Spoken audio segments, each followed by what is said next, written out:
खुद को कर बुलंद इतना कि खुदा बंदे से पूछे बोल तेरी रजा क्या है। इसी जोश से जीवन के इस प्रवास में हम निकल पड़े थे। बहुत कुछ सोच के बड़े बड़े सपने देख के आज जीवन के इस पड़ाव पे आ गए हैं। बहुत कुछ पाया है, फिर भी अंदर से थोड़ा कुछ खोखला सा लगता है। क्या पाया क्या खोया, बैठ के सोचने का मन करता है।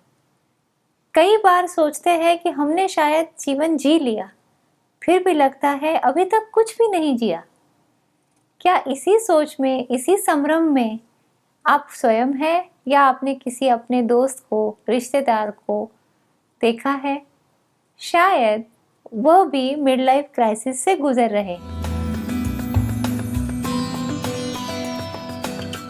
नमस्कार, मैं डॉक्टर कलिका। पूर्ण जागृति के इस चैनल में आप सबका भरपूर स्वागत है। मुझे कई लोगों ने मैसेज किए, कई लोगों ने बताया कि आप मिड लाइफ क्राइसिस पे बोलिए। तो मैंने सोचा चलिए आज इसी विषय पे हम विस्तार पे बात करते हैं। क्या है ये मिड लाइफ क्राइसिस? आजकल ये काफ़ी बार सुनने में आता है। पहले तो ये पता नहीं था, ऐसे भी कई लोगों ने कहा, क्योंकि ये ना एक नया नाम आया है जीवन के इस एक पड़ाव के लिए। मिड लाइफ क्राइसिस जो है ये साधारण हम इसे ऐसे कह सकते हैं कि ये मध्य जीवन काल में आने वाला तनाव है। तो कई बार ये तनाव बहुत ज़्यादा होता है, कभी कभी ये कम होता है, किंतु ये हर एक के जीवन में उम्र की 40 साल से लेके 60 साल तक, या फिर कभी कभी 45 की उम्र से लेके 65 के साल के बीच में कभी कभी बीच में आके जाता है। वैसे ये स्थायी भाव नहीं है, किंतु थोड़ा समय इसमें निकल जाता है। कभी ये 1 साल का होगा, 2 साल का, 3 साल का, और ये स्त्री पुरुष दोनों के जीवन में ये काल आ सकता है। किंतु ये बीमारी नहीं है, ये कोई ऐसी बात नहीं है कि जो आने से हमें डरना चाहिए। ये एक मनोअवस्था है जिससे हम हर कोई गुजरता है। किसी के लिए ये बहुत तीव्र होता है, किसी के लिए ये साधारण मध्यम होता है। तो क्या होता है, हम जब बचपन से स्कूल जाते हैं, फिर कॉलेज जाते हैं, फिर शादी हो जाती है, बच्चे आ जाते हैं, तो जीवन को एक बहुत प्राप्त गति होती है और उस गति से हम जीवन जी रहे हैं। किंतु क्या हो जाता है कि एक मुकाम पे आके उम्र के 40-45 साल के तक हम थोड़े से थक जाते हैं। मन से थकते हैं, शरीर से नहीं, क्योंकि मनुष्य ये सोचने लगता है कि क्या ये मेरा जीवन वही है जो मैंने चाहा था? बचपन में जो मैंने सपने देखे थे मेरे बारे में, मेरे जीवन के बारे में, क्या वह यही जीवन है? सोचिए, बचपन में जब स्कूल में पूछते हैं कि आप बड़े होके क्या बनोगे, तो कोई बच्चा कहता है मैं किशोर कुमार बनूंगा, कोई कहता है कि मैं पंतप्रधान बनूंगा, कोई कहता है मेरा टाटा बिरला जितना बड़ा बिजनेस होगा। तो हम सबके बहुत बड़े बड़े सपने होते हैं, किंतु होता क्या है, जीवन के इस प्रवास में धीरे धीरे धीरे हमें अपनी मर्यादाएं भी दिखने लगती है, समाज की मर्यादाएं भी दिखती है। और उसमें भी क्या होता है, कभी कभी हमारे आसपास के हमारे मित्र, रिश्तेदार, इनमें से कोई बहुत आगे निकल भी जाते हैं, फिर हम तुलना भी करने लगते हैं। तो इन सारी परिस्थितियों में क्या होता है कि एक ऐसे उम्र की दौर आता है जहाँ पे मनुष्य सोचता है कि मैं जीवन में यशस्वी हूँ या नहीं हूँ। अगर वो तुलना कर रहा है अपने आसपास के लोगों से, तो फिर कभी लग सकता है कि हाँ, कई लोगों से मैं यशस्वी हूँ और कई लोगों से मैं यशस्वी नहीं, कई लोगों के सामने मैंने कुछ भी पाया नहीं है। तो इस सोच में क्या हो जाता है कि संभ्रमित अवस्था में उसका मन रहता है। ये एक संक्रमण अवस्था है।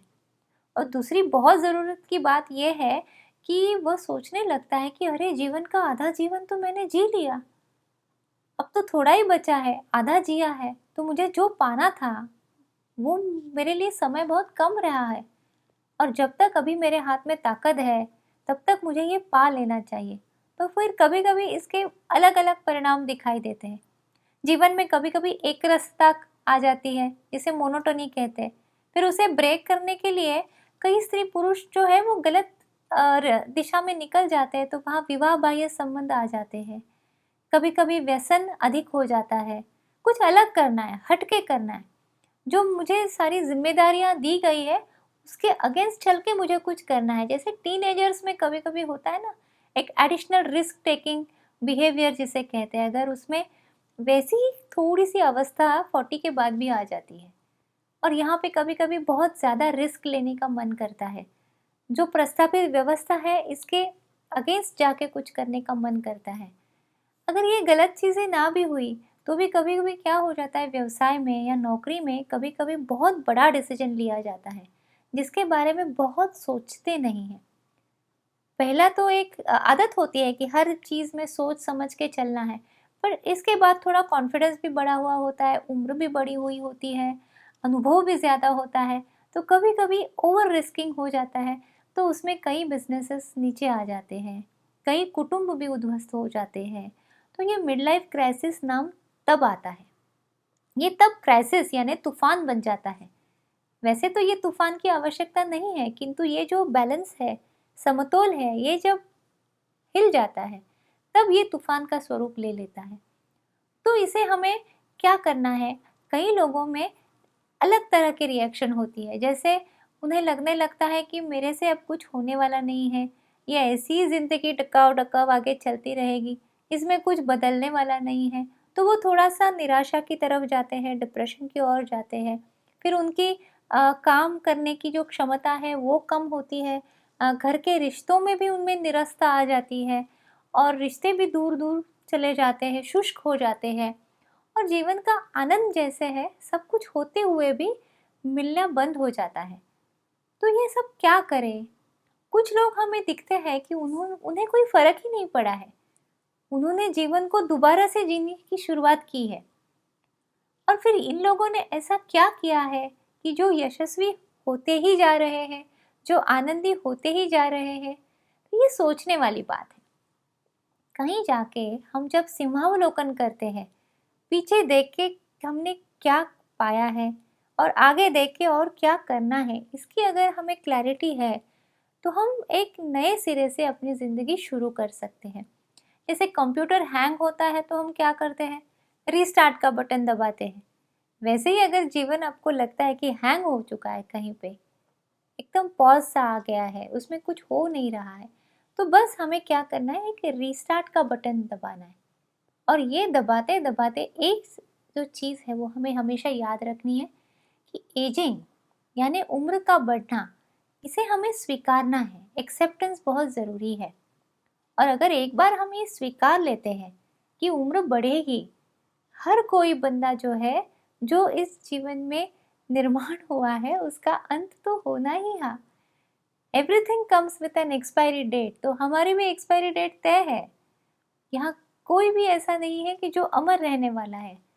तो अगर ऐसा है तो जो हमारा बाकी जीवन है वो हम थकते हुए, हारते हुए, बूढ़े होते हुए नहीं जिएंगे, क्योंकि उम्र ये शरीर का होता है, और शरीर अगर स्वस्थ है तो उसमें भी निष्क्रियता जल्दी नहीं आती है। कितने सारे लोगों को देखा है कि जो उनकी उम्र के 80 साल के बाद भी क्रियाशील है, कार्यशील है, उत्साही है, समाज के लिए, जीवन के लिए, स्वयं के लिए बहुत कुछ कर रहे हैं।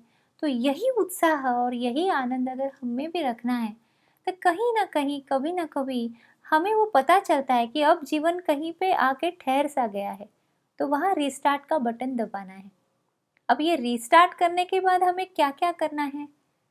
जब छोटा बच्चा जीवन की शुरुआत करता है तो वो क्या करता है? तो पहला तो होता है उसका शारीरिक स्तर पे बड़ा होना।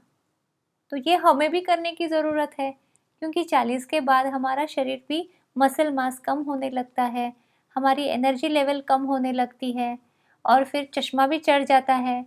तो ये सारी जो चीज़ें हैं, इनके लिए हमें योगाभ्यास करने की आवश्यकता है, कोई व्यायाम करने की आवश्यकता है। हमारा जो आहार है इसके बारे में भी हमें सोचना होगा। अब जितना हम शुरू में खाते थे उतनी खाने की अब ज़रूरत है क्या? या हमारे खाने का प्रमाण हमें बदलना है, तरीका बदलना है?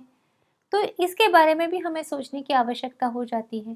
तो शारीरिक तौर पे जब रीस्टार्ट का बटन हमने दबाया है, तो यहाँ पे याद कीजिए 20 साल की उम्र में आपका वज़न कितना था, आपकी एनर्जी कितनी थी। अब 40 के बाद ये ज़रूरी नहीं है कि उससे हम आधे हो जाए, उतनी शक्ति, उतनी एनर्जी हम में रह सकती है। आज भी थोड़ा आसपास देखेंगे तो लोग हैं जो 5 घंटे सोते हैं, 6 घंटे सोते हैं, फिर भी उनके अंदर भरपूर एनर्जी होती है, उत्साह होता है और बड़े बड़े काम करते हैं। तो ये शारीरिक जो तारुण्य है, ये हमें बरकरार रखना आ सकता है, किंतु थोड़े अधिक प्रयत्न करने पड़ेंगे, बस इतना ही है। अब जब ये रिस्टार्ट बटन शारीरिक तौर पे हमने दबाया है, तो दूसरा जो एक महत्वपूर्ण मुद्दा आता है कि यहाँ हम अल्कोहल से दूर रहें, क्योंकि ये जागृति की तरफ ले जाने वाला रास्ता नहीं है। यहाँ पे हमें लगेगा क्षण भर के लिए हम बहुत रिलैक्स हो गए, किंतु ये हम स्वयं को ही हम फंसाते हैं। ये जो है, ये हमें नम कर देता है, जड़त्व की तरफ ले जाता है। तो वही चीज़ें करनी है जिससे हम जागृति की तरफ जाएंगे, अधिक आनंद की तरफ जाएंगे। तो जैसे शारीरिक तौर पे ये आवश्यक है, वैसे मानसिक तौर पे भी हमें नई शुरुआत अगर करनी है, तो सबसे पहली बात तो ये है कि हमें कृतज्ञता का अभ्यास करना है। कृतज्ञता यानी ग्रैटिट्यूड। ग्रैटिट्यूड यानी हमारे पास जो भी है इसके बारे में भी सोचना बहुत आवश्यक है। 20 साल की उम्र में हमें जो लगता था कि हमें जो पाना है, थोड़ा सोचिए, हमने आधे से ज़्यादा तो पा लिया है। और कई बार ऐसे होता है कि हम किसी का सपना जी रहे होते हैं। जैसे जो साइकिल चला रहा है उसके लिए टू व्हीलर एक सपना है, तो टू व्हीलर पे जो है वो साइकिल वाले का सपना जी रहा है। जो टू व्हीलर पे है वो सोचता है मैं कभी कार लूँगा, तो जो कार में बैठा है वो टू व्हीलर का सपना जी रहा है। और जो कार में बैठा है वो कहता है नहीं, मुझे हवाई जहाज़ से हर जगह जाना है। जो हवाई जहाज़ से जा रहा है वो कहेगा नहीं, मुझे बिजनेस क्लास से जाना है हर जगह पे। तो ये तो चलता ही रहेगा। फिर आगे जाके सोचेगा मेरा खुद का ही अगर कोई प्लेन है तो बहुत ही अच्छा है। तो ये सब तरह के लोग हमारे आसपास हमें देखते हैं, पर ये समझने की आवश्यकता है कि हम किसी का सपना जी रहे। तो यहाँ आके फिर हमें अच्छा लगता है कि चलिए, हमारे पास भी बहुत कुछ है। तो आज के लिए अगर वर्तमान में जीना है तो कृतज्ञता, संतोष, इसे हमें पकड़ के रखना होगा। दूसरी बात है विश्वास। अब जो हम पिछले 7-8 महीने से हम देख रहे हैं, पूरे विश्व में जो बदलाव आ गया है और इतना बड़ा पैंडेमिक आने की वजह से पूरा जीवन जैसे एक अलग दिशा में रुक सा गया है। फिर भी यहाँ हमने इतनी ज़्यादा इंसानियत देखी है, लोगों ने इतना काम किया है, एक दूसरे के लिए इतना ज़्यादा त्याग किया है। कितने सारे डॉक्टर्स हैं, नर्सेस हैं, कितने लोग हैं जिन्होंने अपने जीवन की परवाह किए बिना भी लोगों के लिए किया है। तो ये इंसानियत पे विश्वास हमें कायम रखना है। भले ही ये लोग थोड़े हो, किंतु इन्हीं की वजह से दुनिया चलती है। तो अच्छाई में विश्वास होना बहुत आवश्यक है। तो हम कभी निराशावादी नहीं होते, क्योंकि अच्छाई में जो ताकत होती है वो काफ़ी नंबर में रहेगी, किंतु उसकी ताकत बड़ी रहती है। तो ये बहुत आवश्यक है। इसी के साथ जैसे कृतज्ञता है, फिर विश्वास है, और एक बात है क्षमा, जिसे हम कहते हैं लेट गो। तो हमें कितनी सारी चीज़ें हमारी ज़िंदगी में याद रहती है, हमें याद कर कर के दुखी होते हैं, दूसरों को दुखी करते हैं। तो इन चीज़ों को भी कहीं छोड़ना हमें आना चाहिए। योग में इसे उपेक्षा कहा गया है। कभी चल के इसी बारे में भी बात करेंगे, किंतु ये लेट गो भी बहुत आवश्यक है। अब दूसरी बात आती है हमारे रिश्तों की। मानसिक स्तर पे अगर रिस्टार्ट बटन दबाया है, तो हमारे सारे रिश्तों को भी रिन्यू करने का टाइम आ गया है। हमारा रिश्ता जो हमारे स्पाउस के साथ है, अगर पति है तो पत्नी के साथ, पत्नी है तो पति के साथ। जब जीवन की शुरुआत थी तब पैसे थोड़े कम थे, नई शुरुआत थी, कितनी सारी चीज़ें करनी चाहिए थी, पर तब हो नहीं पाई, जिम्मेदारियां थी। अब जब 20 साल 25 साल में काफ़ी सारी जिम्मेदारियां पूर्ण की है, तो अब एक दूसरे के लिए थोड़ा समय निकालना अच्छा है। एक दूसरे को समझना नई तरह से बहुत आवश्यक है। फिर आता है रिश्ता अपने बच्चों के साथ। बच्चे भी अब टीनेजर्स हो गए हैं, कईयों के बच्चे उससे भी बड़े हो गए हैं, तो ये बहुत अच्छे दोस्त बने हैं अपने घर में। तो इनसे दोस्ती कीजिए और एक नए रिश्ते की शुरुआत हो सकती है। हमारे जो दोस्त हैं जो पीछे छूट गए थे, अब जाके फिर उन्हें भी कहीं जाके हेलो हाय करना है। सभी लोग अपनी गति से भाग रहे थे, अब जाके कहीं थोड़ी सी गति शांत हो रही है, तो उन्हें भी पकड़ना है। हमें मालूम है हम इस जीवन के जद्दोजहद में जो कमाने लगे थे, पैसे के पीछे भाग रहे थे, घर लेना था, गाड़ी लेनी थी, बैंक बैलेंस करना था, अब इससे जो आनंद है, इसकी तुलना आप उन दिनों से कीजिए जब ये कुछ नहीं था और आपके दोस्त आपके साथ थे, आपकी फैमिली आपके साथ थी, कुटुंब आपके साथ था, और तब जो आनंद था, हमें पता चला है कि इन चीज़ों में आवश्यकताएं तो पूर्ण हो जाती है, जीवन में सुख तो मिलता है, किंतु आनंद के लिए रिश्तों का होना भी बहुत आवश्यक है, तो उसके लिए भी तो समय निकालना है। फिर जाके हो आती है बौद्धिक क्षमताएं बढ़ाने के लिए रीस्टार्ट बटन दबाना। ये बौद्धिक क्षमताएं मतलब हमें हर बार नया नया सीखते रहने की आवश्यकता है। कभी हो सकता है कि हमारे बिजनेस से वो निगड़ित है, कभी हो सकता है हमारे काम से है, कभी आपका कोई छूटा हुआ छंद है, हॉबीज़ है, कभी कुछ है, तो ये नया सीखना बहुत आवश्यक है। और जैसे टेक्निकल डेवलपमेंट इस दुनिया में हो रही है, तो हमेशा अपग्रेडेशन की ज़रूरत तो हर किसी को आती है। तो ये एक स्तर है बौद्धिक प्रगति का, जिसके लिए हमें अगर रुक गए तो मतलब थम गए, दुनिया आगे निकल जाएगी, फिर हमें बहुत पुराना सा लगने लगेगा। तो अगर दुनिया के साथ रहना है तो नई चीज़ें सीखते सीखते ही आगे जाना होगा। इतना ही काफ़ी नहीं है, कभी कभी ये सवाल भी पूछना स्वयं से आवश्यक है, क्योंकि ये बौद्धिक स्तर पे ही होता है, तभी जाके आध्यात्मिक स्तर की बात हो जाएगी। पूछिए कभी स्वयं से, क्यों आए हैं इस दुनिया में, क्या प्रयोजन है। इतना बड़ा ब्रह्मांड है, विश्व है, सूर्यमंडल है, उसमें एक पृथ्वी है, उस पृथ्वी में एक छोटा सा अपना देश है।